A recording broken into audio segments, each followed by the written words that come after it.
Do you know the incredible truth about the history of Raising Cane's? The beloved chicken finger restaurant that has grown into a nationwide chain started as a simple concept in a college classroom. Todd Graves and his friend Craig were passionate about creating a restaurant that specialized in one straightforward dish, but their idea was initially rejected as being too simple. Undeterred, Todd and Craig continued to work towards their dream, even taking on risky jobs to save up the money they needed to open up their restaurant. Their perseverance paid off when Raising Cane's became an immediate success, and the chain now has over 500 locations. Join me as we delve deeper into the incredible history of Raising Cane's and discover the determination and hard work that went into creating one of the most beloved fast food chains in the country. Todd Graves and his friend Craig created Raising Cane's, a motivational story. When Todd was asked to come up with a business idea for a class project, he was excited to have a chance to plan out his restaurant concept and receive input from a professor. Todd had always wanted to open up his own restaurant. To cut costs and guarantee consistency, Todd and Craig jointly came up with the concept of a restaurant that specialized in a single straightforward dish. They decided to go with chicken fingers as their final product.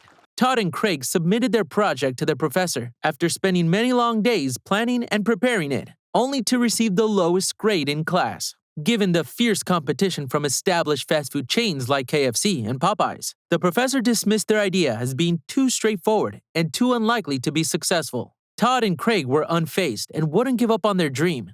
Todd started requesting money from banks, but he kept getting turned down. He remained committed to realizing his dream, though. He went to work in Southern California as a boilermaker to get the money he needed to open his restaurant. When Todd opened his first Raising Cane's restaurant in Baton Rouge, Louisiana in 1996, his perseverance finally paid off. Raising Cane's was an immediate success despite the business world's initial skepticism. Because the high caliber of the food and the commitment of the staff, the chain now has over 500 locations and is adored by customers everywhere. As a boilermaker, Todd was required to travel through California to fix steam boilers, boiler furnaces, and boiler frames. He put in a lot of overtime, but by eating at In-N-Out during his breaks, he was still able to save money for his dream. Due to the limited selection of burger options offered by this fast food restaurant chain, Todd decided to open his own fast food establishment. He discovered, though, that it was taking longer than he had anticipated to save up for his dream.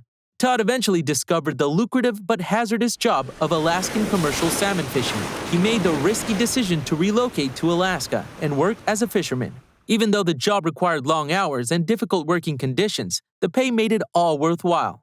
To achieve his goal of opening his own restaurant, Todd saved up the majority of his income and persisted through difficult circumstances. Todd finally managed to save up enough cash for the purchase of a shuttered bakery near Louisiana State University after years of graft. He intended to open a chicken finger serving establishment because he thought college students would enjoy it. He soon discovered, though, that the building required significant repairs that he had not budgeted for. He decided to handle the renovations himself, in keeping with the mission of the trip. Thankfully, Todd had the support of his friend, including Craig from Louisiana, who helped him with the challenging task of building his restaurants. They labored in the warehouse day after day, starting from scratch to demolish walls, replace floorboards, and set up necessary restaurant equipment. They discovered the original brick bearing the logo of the bakery that had once occupied the warehouse during the process, which Todd decided to save and use as an inspiration for the logo of his restaurant.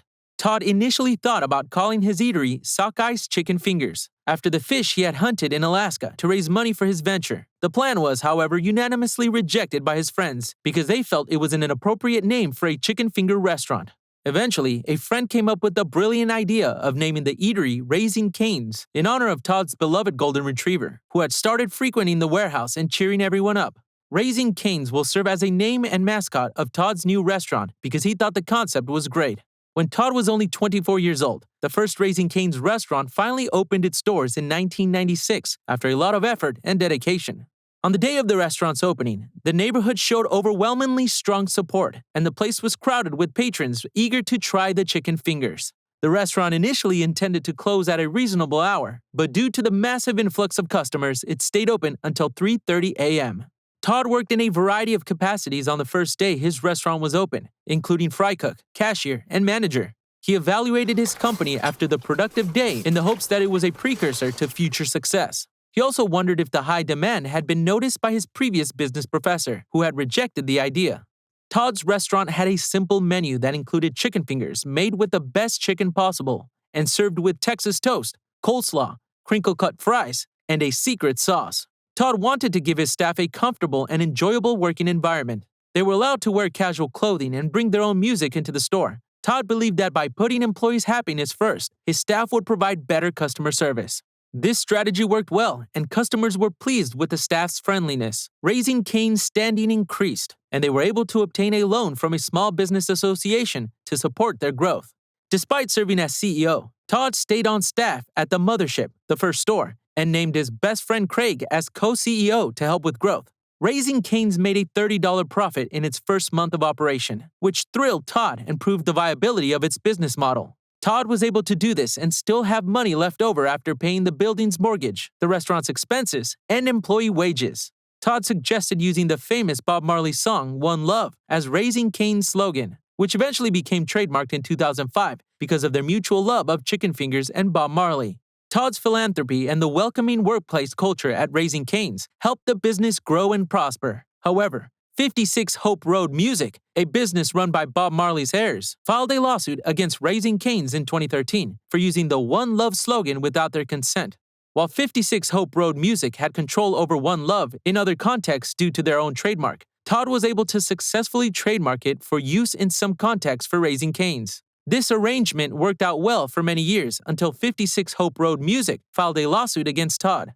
Todd was particularly upset about this because he was a huge fan of Bob Marley's music, and his company's slogan, which appeared in many advertisements, was in jeopardy.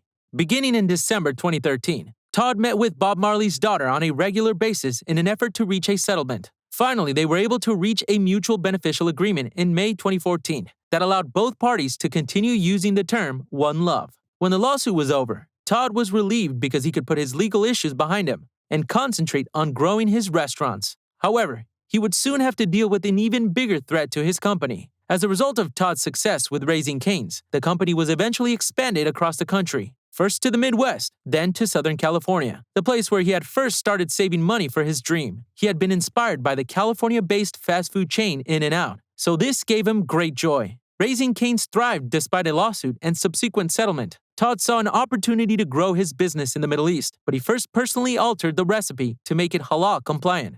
Raising Cane's opened its first location in Kuwait, and the chain quickly expanded throughout the area. In 2020, Raising Cane's was doing well, but the restaurant sector was decimated by the COVID-19 pandemic. Sales were down 30% despite the popularity of their drive-thrus, endangering the viability of the company's business model. Todd consequently made the challenging choice to forgo his salary for the year and concentrate on maintaining his employees' employment. Raising Cane's modified its marketing strategy to highlight its ability to serve food through drive-thrus and improved safety measures in order to preserve customer trust. To stop the virus from spreading in areas without drive-thrus, Todd turned the area into a mask-making factory and paid workers to make the masks. Raising Cane's was named the best fast casual dining establishment for their COVID-19 response as a result of their commitment to safety. Despite the difficulties, Todd's dedication to his staff and their safety allowed Raising Cane's to avoid layoffs and closures. As we conclude our journey through the incredible truth about the history of Raising Cane's, it's clear that Todd Graves and his friend Craig's perseverance and dedication paid off. Despite facing initial rejection and skepticism, they remained committed to their dream and created a fast food chain that is loved by many today. Their story is a reminder that with hard work, determination, and a willingness to take risks, anything is possible. So if you have a dream, don't give up on it. Keep pushing forward, and who knows, you might just create the next Raising Cane's. Thanks for watching. If you enjoyed the video, don't forget to give it a thumbs up and subscribe to our channel. Thanks for watching, and we'll see you in the next one.